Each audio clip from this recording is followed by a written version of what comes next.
Okay, tukwaniriza mu program Uganda gye twagala, the Uganda we want. Nze Mulanzi nzikiriza nti oli bulungi mu lunaku nga luno yonna gy'osinzira okubanga otulaba. Abatugoberera ku mitimbagano gyaffe emikutu naddala gimugatta bantu gye tuyita social mu lufuutifuuti social media platforms, tubeebaza abali ku Dream TV Uganda, bali ku ng'oli ku Instagram, ng'oli ku Facebook, ng'oli ku Twitter, webale kutugoberera. Ne ku mutimbagano gwaffe gaggadde tulina ekibanja kinene kiti ekya ku www.imc.ug. Mwebale kutugoberera oludda lweyo. Mu ngeri yemu nammwe abatulabira ku decoders ez'enjawulo wano mu ggwanga erya Uganda, mwebale kutugoberera, mwebale kutulaba. The Uganda we want, of course, nayo osubobanga ogenze ku mitimbagano egyo noteekamu the Uganda we want, still ojja kubanga osobola okutulaba erudda lweyo. Okay, lunaku olwaleero era tuwereddwa omukisa okukyaza Captain Timothy Tumusiime'S. Captain Timothy Tumusiime'S, in the first episode, he did dig deeper into his biography. He talked about more of himself, or about himself, and where we learned that, yes, he went to a primary school, he went to a secondary school, he went to a university, and finally, in the 1980s, he joined the army. In the first episode, he labored so much to talk about the kind of army he would love to see. Yes, of course, when they were in the bush, he witnessed to us last time that there are things that they fought for and they have tried to achieve them. And he said there are a few things that, for example, the department of the army that has to work on. And he said, if I quote him very well, they know. So you know, you leaders in the army, you know those small issues that you're supposed to work on. And we are looking at how can we indeed achieve a peaceful Uganda. Even when you're in the army, definitely you're fighting for peace. Even when you retire, like him, he served in the army, he served as the political commissar for over 30 years, almost someone whose age who is watching us, you know, and still when you retire, you need peace. And he talked about that. He took us back in history. We came back to where we are right now, and we realized that, yes, peace is a very good component for us to think about. You and I have got a role to play if we are to achieve a peaceful Uganda. We've had many press conferences over time since the last episode. You know, you could hear leaders in this country talking about this thing called the peace. And even when we saw the release of the two MPs who have been in prison for quite some time, still you could see that there is an element of peace in there. So, Captain, it's such a privilege for me to have you again on this program, The Uganda We Want. Of course, I'm going to give you time to greet our viewers. Just before you come in, I want to let you know, if you're following us and you want to be part of this show, you can send us a WhatsApp message, or you can send us an SMS. I'll be able to read it out when I get time, or as we move along with our program today. The number is on the screen if you're watching us. And if you're listening in, definitely some of you can just, okay, I'll not watch, but I'll listen in. And you leave the TV on, you go in the kitchen, you're preparing something for your husband, for your children, for yourself, but you're listening in. The number is 0787 125057.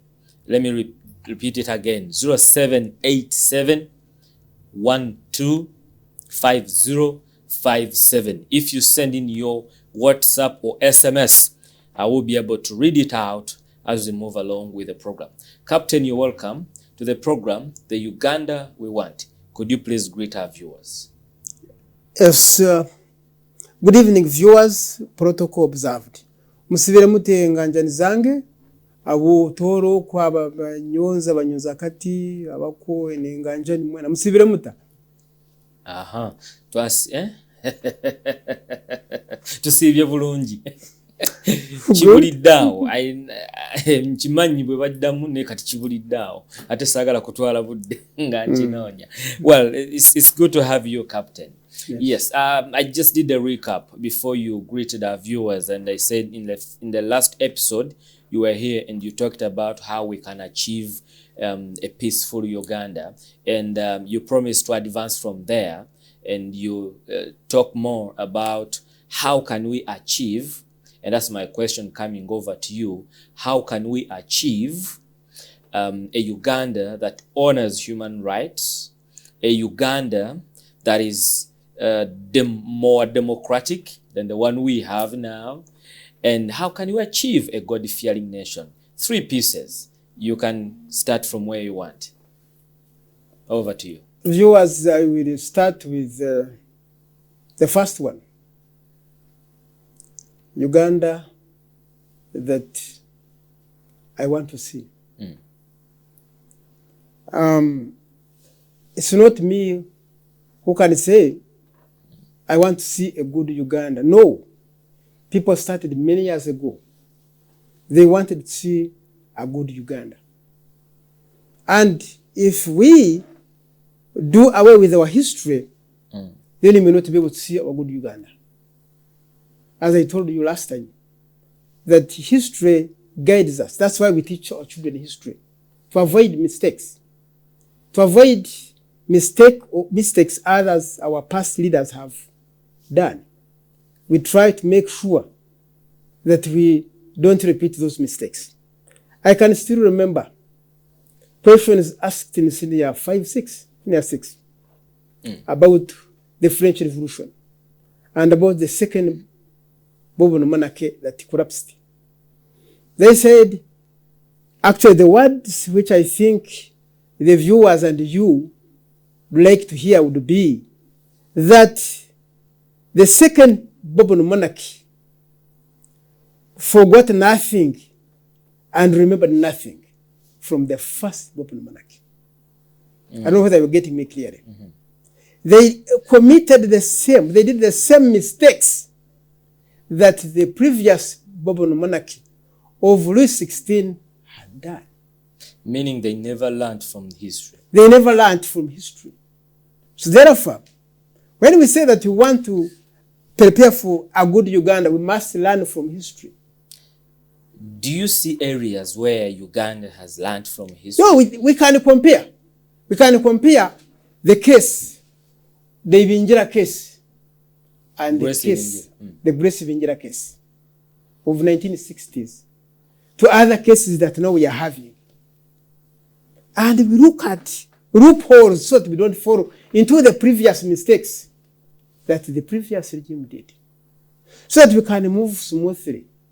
Because you see, leaders look at many factors to make conclusion. One, Bismarck was the one who led the German unification in Germany, in Europe.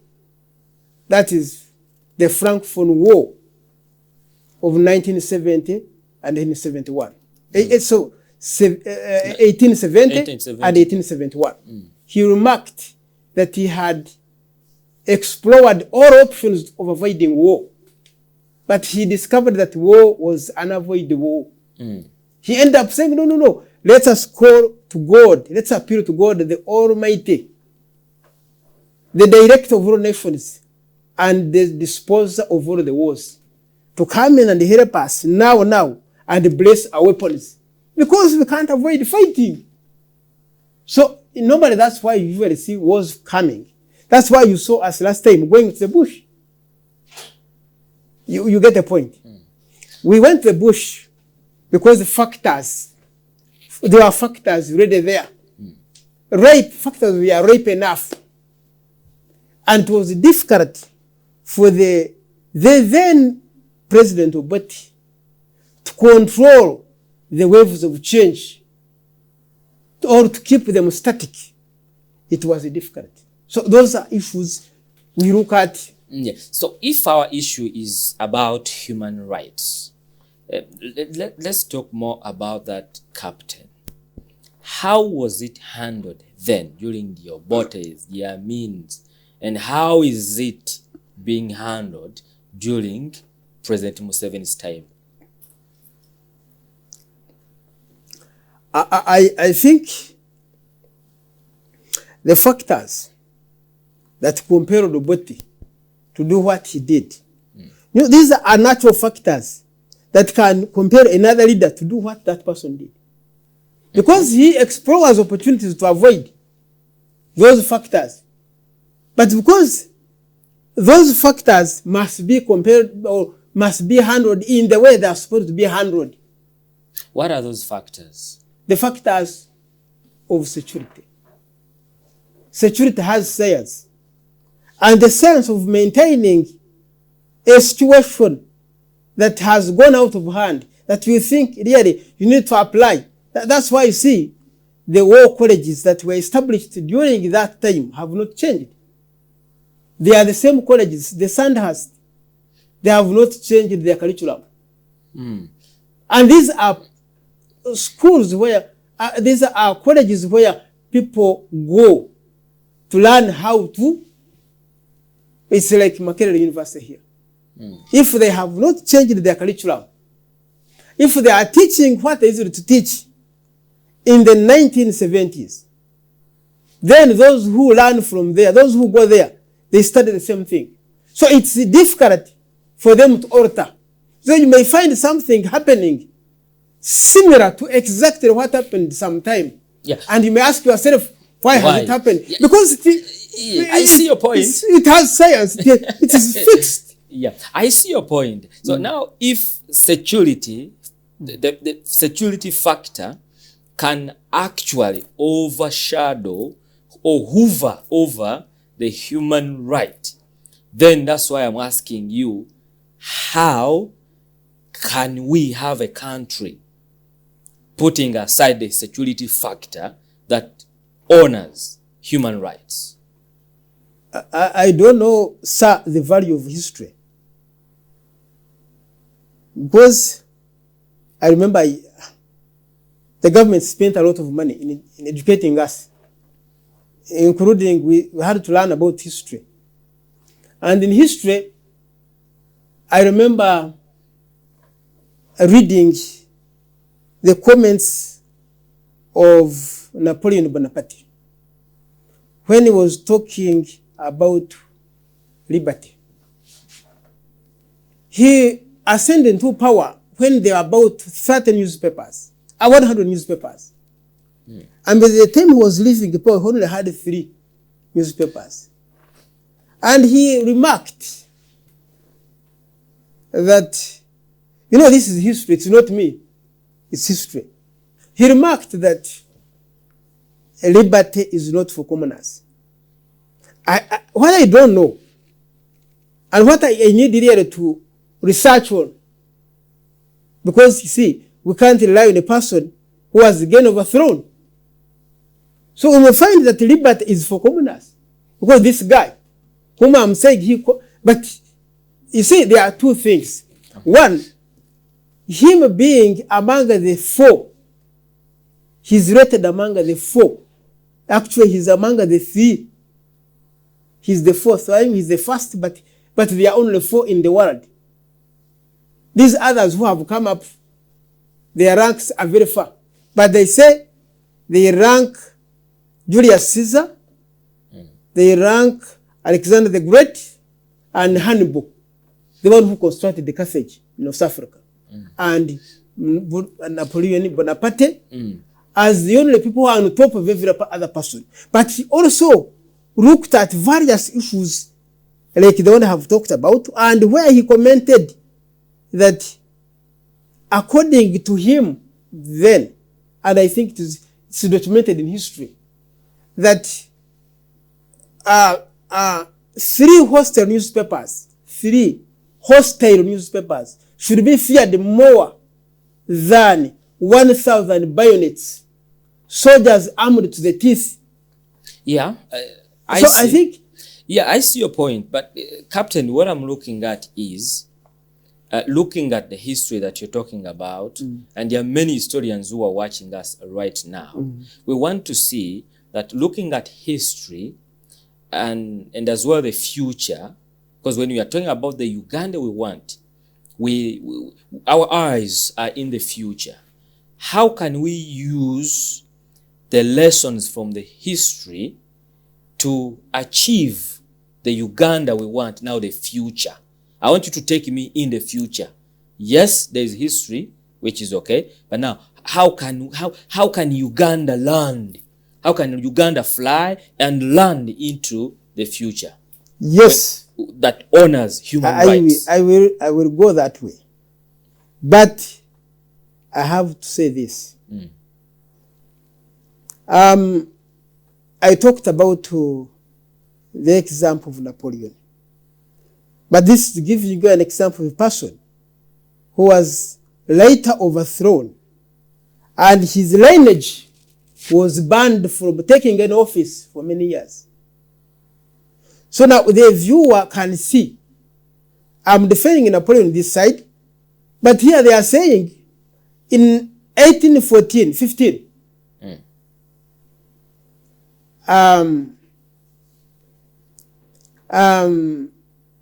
after the overthrow of Napoleon, it was agreed upon by all powers in Europe that the Bonapartists should not take any responsible offices or office of the presidency in Europe. Not until, you can imagine, from 1815 to 1848, that's when the member of the Bonapartists again surfaced in the office. So, which means now, I'm saying that the leaders have to learn and say that. And leaders, you mean all leaders? All of them have to learn from that. Okay.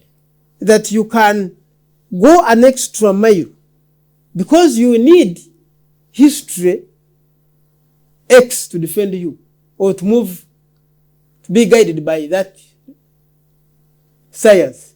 Okay. Because history is also science.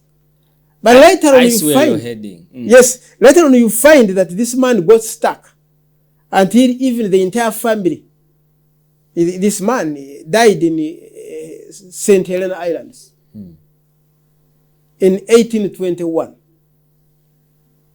And he himself, he quoted, actually that's the most important thing when he was about to die.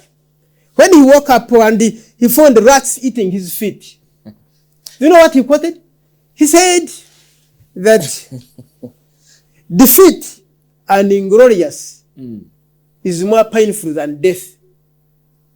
Defeat and inglorious is more painful than death. And people want glory.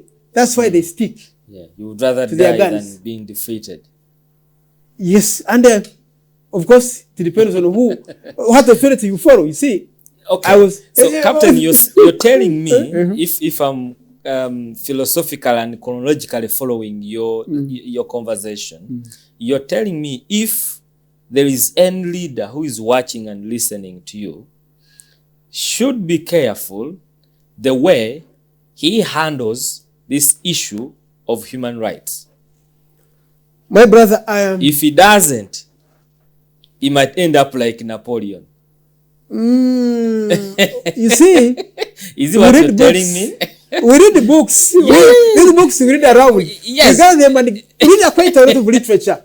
But you see, in a Nigerian lecturer who was handling us in ethics, he told us one thing. He said that they have a proverb in Nigeria that the ears that don't listen to instructions, that the ears that do not listen to instructions, when the head is cut off, they go with the entire head to the grave. So it's important for us always not to ignore any information we get from these books. Very good. So let's make a point here. The first thing you talked about is if we are to achieve the kind of Uganda that you and I envision that honors human rights, it starts with our leaders. they are not supposed to put security factor at the forefront, because if they do so, definitely someone with human rights are going to be abused. Not so? I think, sincerely speaking, not it's so. not. If Much of security it, factor is number one. much of it is personal. Much of it is personal. The personal interest. Yeah, You see, okay. people Security without factor and the personal interest, because you see, Okay. a person will Talk about fight the and personal die. interest. A person will fight and die for interest, not for rights. You understand what I'm saying? He's looking for something. He A wants to person, gain because for you himself. see, the guy who speaks for the interest of for the government in Moscow, the other day was saying that we must die for the interest of Russia. We must commit our people to die for the interest of Moscow. So the interests, people will even commit their children to go and die for their interests. Because you see, as an expert, Captain, I know. Can't the personal factor, the personal interest factor in if you're a leader? Can't it factor in the security? In Uganda, let me give you an example of Uganda. In 1920, in 1920s,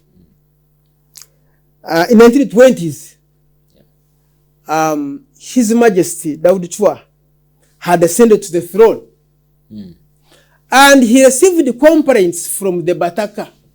The common the Bataka niba mukabira bagamba tufa abasajja batnego kuta ebyafe babinyaga. You see, jango tuyambe. In 1900, that's 1900, the regents sat with the British. Buganda Agreement. The Buganda Agreement. The 1900 Buganda Agreement. I'm telling you. The 1900 Agreement. Let me tell you an example. When the first white man came here, he asked Kabaka what was his problem. Kabaka told him that his problem was only Kabariga, Bunyoro. And he brought the smoking stick, the gun, to assist Kabaka push Kabariga from Bryce. Because among the 7 counties, the lost counties, the counties Kabariga Bunyoro lost to Buganda was Bulemezi here, Bombo. Bulemezi is one of the counties that belong to Bunyoro. Then there is Bugerere, there is Singo, there is Bururi. Yes, that was Bunyoro. All these counties belong to Bunyoro. Singo, Bulemezi, Bugerere, you go to Bururi, Buyaga, Bugangaizi, Uwepura. Those are the counties that belong to Bunyoro. But because the white man came and assisted Kabaka, he forgot all other factors, all other problems. But the personal interest. Yeah, those were personal interests. And because of the love for that, that's why actually he was even smoked from Rubiri in 1966. Because when he was just already told that, no, please do away with Wekura and Buyaga. Yeah. And he could not tolerate. He said, I will die, but they can't. But when Obote signed that they should go, that was what caused the 1966 crisis. So, Captain, now, how can we deal with that issue? If a country is led with people who have personal interests, how can we deal with I had not handled the issue of the 1920s. When Kabaka summoned the Ruchiko to come to address the issue of the Bataka, do you know what happened? You see, all the people he called upon the Ruchiko were part of the grabbers of land. The 1900 land grabbing. It was not an agreement, it was land grabbing. Because the British offered land to them so they can help them enslave the Africans. Because you can imagine, in 1938, the Trading Center Ordinance of 1938, where the only non-African was an Asian. I mean, they enacted a law that made the Indians or the Asians franchise for this. All gazetted trading centers was a franchise of the Asians. That law, the 1938 ordinance, made all trading centers in Uganda are franchises of the Asians. If you are a black like you or an African, you would only go and open up a shop 10 miles from the borders. Now where you find it, when you come to Kampala, you count 10 miles, you open up a shop and you sell match boxes, you sell soap, you sell just few things, and paraffin. But you don't have to trade in cash crops. We were only growers of cash crops, but we are not authorized to deal in cash crops. So you find that the failure came in because of the personal interest of some. The personal interest of the Ruchiko. When he summoned the Ruchiko to come and handle the issue of the 1900 agreement, the land grabbing, the Ruchiko said, in fact, you can imagine, the Ruchiko, all of them, you see, I was reading Things Fall Apart. This book, Things Fall Apart. There's a man called First tell me what the Ruchiko said. What did the Ruchiko say? Okonko. Do you know what Okonko said? He said, if I mobilize these people of mine and they fail to abandon the white man, I will show them my back. So the Ruchiko had to show Kabaka their back.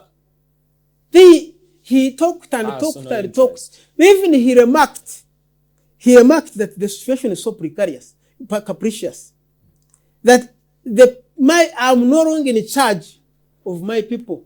Even the smallest chief is appointed and approved by the white. Even the one I'm interested in, if he doesn't approve, he cannot be a leader. Then he can't be a leader.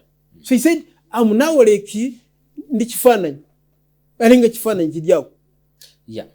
So, and the people had been compromised. You're saying all that because of the personal interest a leader can have and can endorse. And it's difficult now because all these people in parliament who are seated there, they have land. You're talking about Uganda's parliament? No, I'm talking about Uganda's parliament. The one of 529 plus people. Because you see what they should have done. Actually, now I don't know whether it is too late or too early.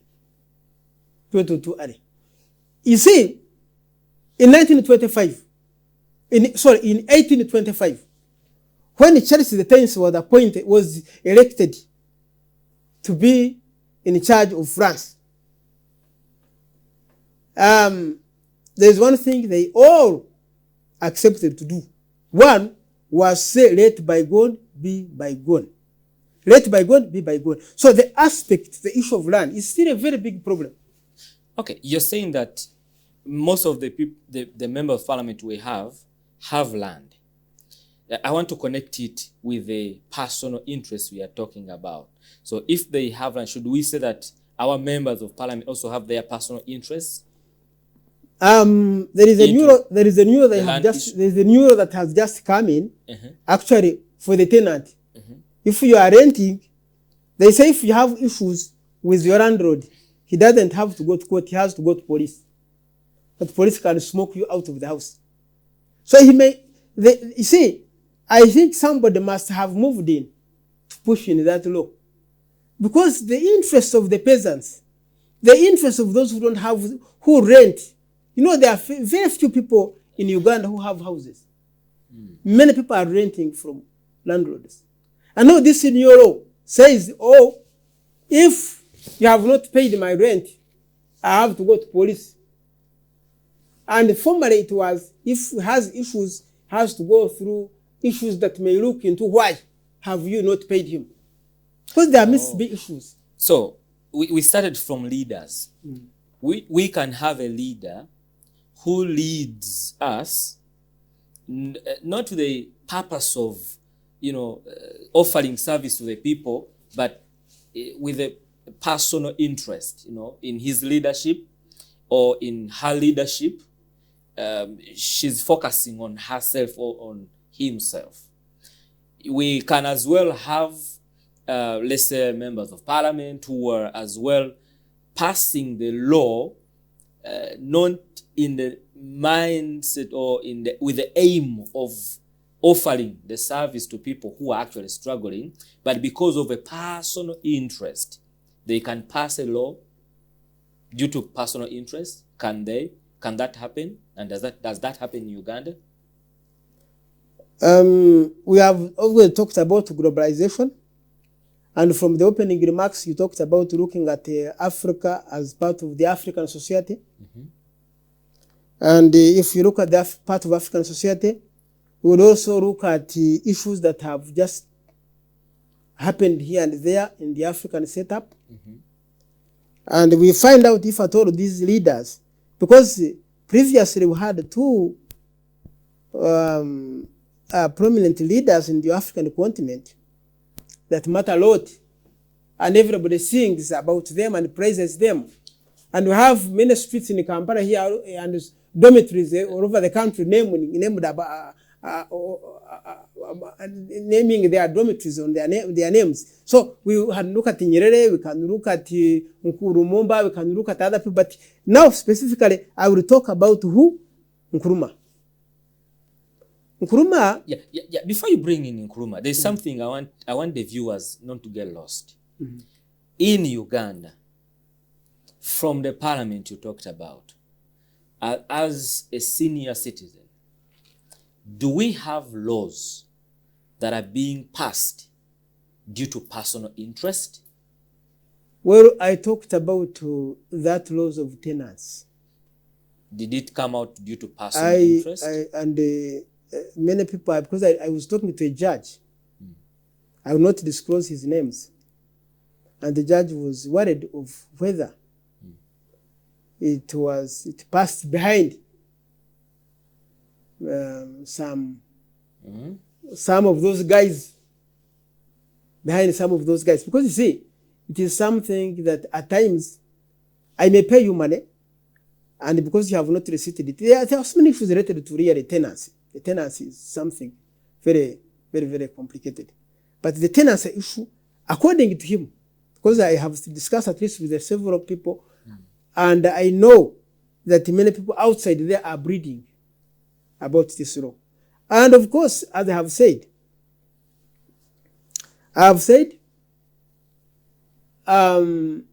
people, when you see people complaining, and we get complaints from newspapers, we got complaints from social media, and you do analysis, you conduct analysis, you do analysis, and you end up, because you see, you end up realizing that there are some people who can use their influence and help others to achieve what they want to get.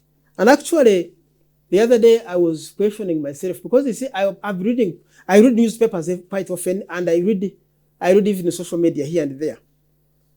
And what has hampered some of us to join politics is the fact that we hear of some members being given some money to vote for certain issues. And you see, people must vote issues. And that's why we may not really get things the way we want to get them. We want people to avoid, and I can say, to avoid influence. If you are in parliament and there is an issue that really concerns the country, Uganda, and people have shed blood, people have died. I don't know what the dead people can talk about if they hear that some members of parliament are not really voting issues, but they are voting money. So it's important, actually, from today, we should stop. They should make sure that we don't see it in newspapers, that there was maybe money exchange in terms of, you see, for individuals. Because you see, it may not be the government, but individuals can do it. Because you had the issue of Escobar in Central America. If you have ever heard of that man, Escobar would influence anybody.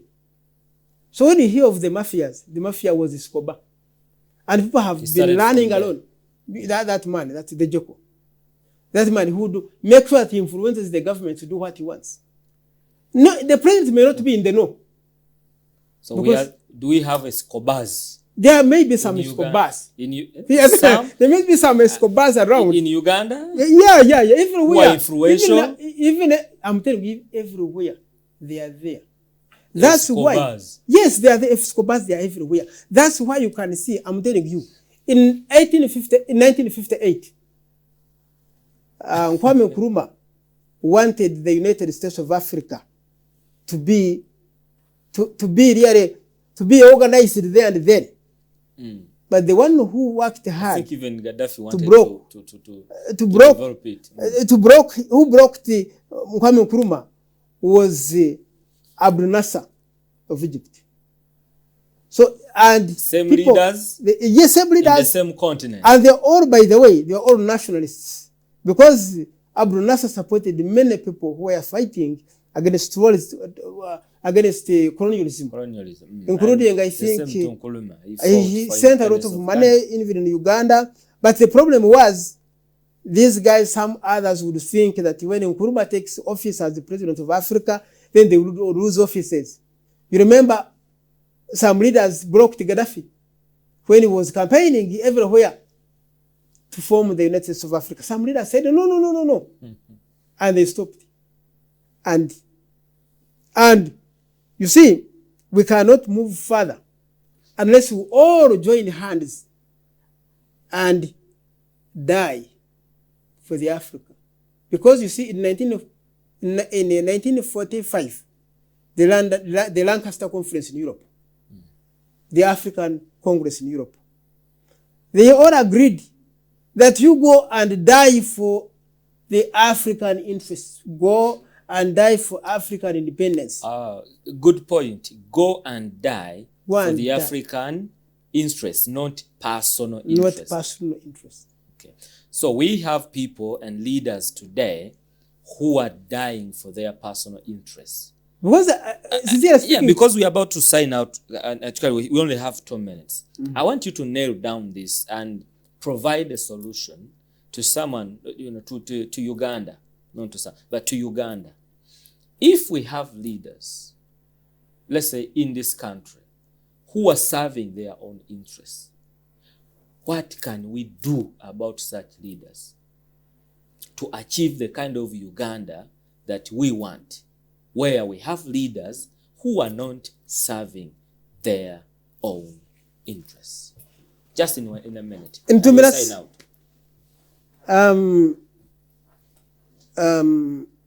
Yoweri Museveni, the president of Uganda, has personally liberated Mozambique, he liberated Uganda, he liberated South Africa from the apartheid regime. So I think our leadership, our leaders, and our parliamentarians would all really you see, he's alive, not that he wanted to be alive. It's the design of nature that he's alive. So it's important, because he didn't go to Mozambique to survive. He went there to say, okay, because he was there. Nkrumah had said, you go and die for Africa. He went to Mozambique to die for Africa. Yes. So he didn't. Many people died in Mozambique, including some Ugandans, but he came alive.